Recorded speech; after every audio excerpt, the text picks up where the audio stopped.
Hey, good morning, friends. Today is Thursday, January the 9th, 2025, and the time now is 7:36 a.m. So, friends, I want to talk briefly today about Ghana. Therefore, this is the first video for Ghana, about Ghana, based on anything. So, friends, if you have not watched any of the videos from this channel, The Echoing Voice, before, or if you are new to this channel, this is how the channel is set up. On this channel, The Echoing Voice, every country will have about two playlists. One playlist will be titled The Country's Name, and the other playlist will be titled Domestic, the Country's Name. Now, friends, the Country's Name playlist or the Country's Name series is going to feature videos, programs, talks, or ideas that focus on the country's relations with other countries in its region and around the world.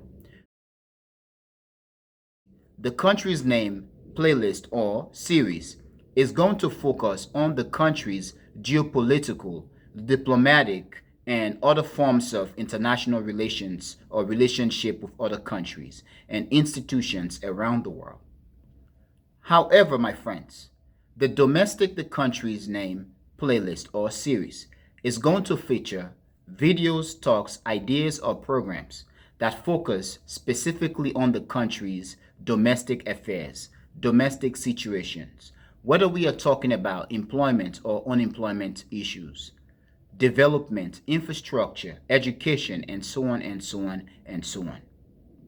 Now, friends, I made a video last year in which I spoke that last year was the year of elections because too many elections were had or held throughout the world, on every continent, if you will. And Ghana was one such country or countries that had its election last year. So on the 7th of December, Ghana had its election. And the election was an interesting election, but many Ghanaians actually got what they want or what they deserve, however you want to say it. The incumbent leader of Ghana, Nana Akufo-Addo, basically was defeated. And he was defeated very interestingly or impressively. It is said that the now president of Ghana, who won the election on December 7, took about 2/3 of the vote. Basically, he won 2/3 of the vote. He basically defeated Nana Akufo-Addo massively. Now, Nana Akufo-Addo has been a leader of Ghana who many Ghanaians, at least late in his presidency, have developed different perspective about him. When he came to power, he projected or portrayed himself as a pan-Africanist. But by the middle and late in his presidency, we begin to see cracks. Okay, we begin to see or learn, or he began to say things that basically got many Africans and many Ghanaians to scratch their heads, basically viewing him as someone who basically talked the talk but never walked the walk. So earlier in his presidency, he projected or portrayed himself as a pan-Africanist. However, toward the end of his presidency, many begin to doubt whether he was indeed or whether he is indeed a real pan-Africanist, or whether he was just another Western puppet. I'm not saying it in this manner to insult him. I'm just saying what I think and what I've observed. The situation with Nana Akufo-Addo is kind of like the president of Kenya, William Ruto, who prior to coming into power, into office, and also when he just came into office, he had projected himself as a pan-Africanist, as the adult in the room of African leaders who basically had been wagging his fingers, okay, or pointing fingers at other Africans, calling them corrupt and making allegation that these leaders are carrying out Western activities to benefit the West and not looking out for their people. However, in recent times, Too many things about William Ruto have had many of us and many Kenyans scratching their heads. And the perception or perspective of many Kenyans and Africans about William Ruto has changed drastically. It seems as if he is no longer viewed as the pan-Africanist that he had projected or portrayed himself to be. Now, in Ghana, the now president of Ghana, who was inaugurated on Tuesday, basically has made in his speech the promise to change the situation for Ghanaians, okay? To address the situation of Ghana's economic system, okay? The current situation in Ghana relating to economics and also the youth unemployment. It is very interesting because the now president of Ghana, who took office on Tuesday with the name John Mahama, he is actually in his second term, okay? He was once the president before, and now he basically made a comeback. Now, it is very good. It is interesting that he is making promise to address, to tackle the situation in Ghana relating to the economy of Ghana and unemployment, especially youth unemployment. But to that, I want to ask, is John Mahama talking the good talk? Is he really about what he is saying? Or is he just another African leader who comes into office making a whole bunch of promises? And the whole thing with this is also the fact that many African leaders are coming to power talking the big talk, the good talk, stressing the whole notion that they're going to change this and change that.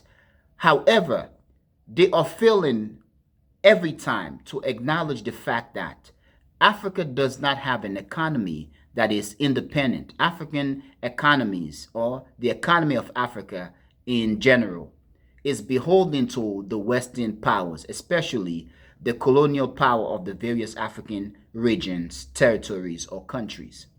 I do believe what Mahama and the rest of African leaders, especially in this case, the leaders of Black Africa, Sub-Saharan Africa, they need to acknowledge the fact that the various African countries cannot go alone. They have to shut down Africa. Nobody in, nobody out, with the exception of students, diplomats, and African expats. They need to shut down the countries, close everything, and reform from the inside.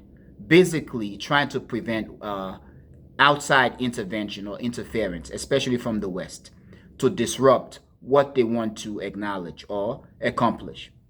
This is because getting loans, low interest loans from outside institutions such as the World Bank and the IMF doesn't benefit Africa in any way. And also this is because Africa will continue to take loans for the rest of humanity, for the rest of time. What Africa needs to be doing is to try to reform itself from the inside.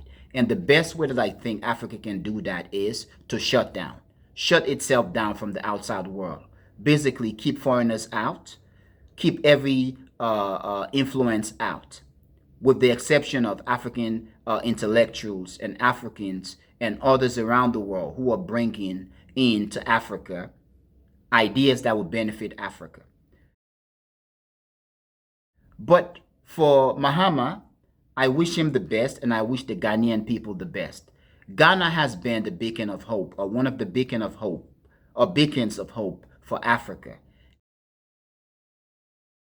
Ghana and the Ghanaian people have continued to pride themselves to be one of the most stable countries in Africa.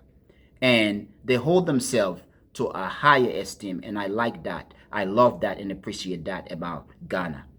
But one question that I want to ask, in terms of the geopolitical situations around the world, is Mr. or President John Mahama going to try to put out an application for Ghana to join BRICS? This is because Africa, and in this case Ghana, being one of the most influential countries in Africa, I do believe need to begin to make some attempt to win itself out of the constraint or confines of Western influence and join BRICS, okay? Diversify their international activities. Yes, BRICS continues to grow. Yes, African countries and leaders want to be independent, but they cannot if they continue to find themselves confined by Western influence. Now, the situation with BRICS is very interesting in that I am worried that South Africa seems to be the country in Africa that is pushing African development and African voice on the international stage. And South Africa is alone. Yes, Egypt has joined BRICS. Yes, Ethiopia has joined BRICS. However, I do believe that it is limited in terms of African capacity and African voice without the presence and influence of Nigeria. It is said recently that Uganda has put out a bid application to join BRICS. I do find that to be very significant, but I do want Nigeria to join BRICS. This is because Nigeria is the big brother in Africa, the big sister in Africa, on the African continent. If Nigeria makes an attempt, do something positive, the rest of Africa will follow. Nigeria has been the great influence or example for African people. However, the Nigerian government continues to falter. And for that, I usually mock my Nigerian friends, basically telling them that you guys are great people. You do everything positive. You do everything right. But you are horrible when it comes to electing your leaders. I don't mean that as an insult. It's just something that I usually do to basically poke finger at my Nigerian brothers and sisters. Just make fun. But now, in terms of Ghana, Ghana is one such country, and a country that was very lucky because of Jerry Rawlings. While many African countries in the 70s, 80s, and 90s were going through civil wars, Jerry Rawlings in Ghana, his presence as the president of Ghana, and his policy basically prevented Ghana from sliding into civil war and unrest, the things that were basically plaguing the African continent. But now, in terms of the situation relating to John Mahama as the president of Ghana, I wish him the best, and I wish he succeed in what he wants to do for the people of Ghana. Now, Ghana, I'm going to make a stop in Ghana very soon. Too bad I'm not going to come out of the airport, but I do believe, and I've heard many things good about Ghana from my family members and other friends, that Ghana is it's an amazing place. Now, friends, I want to hear what you think, and please tell me what you think. But friends, I'm going to end here. I want to thank you for being a member of the Echoing Voice community, but most especially and most importantly, friends, I want to thank you a lot for watching the Echoing Voice. Peace.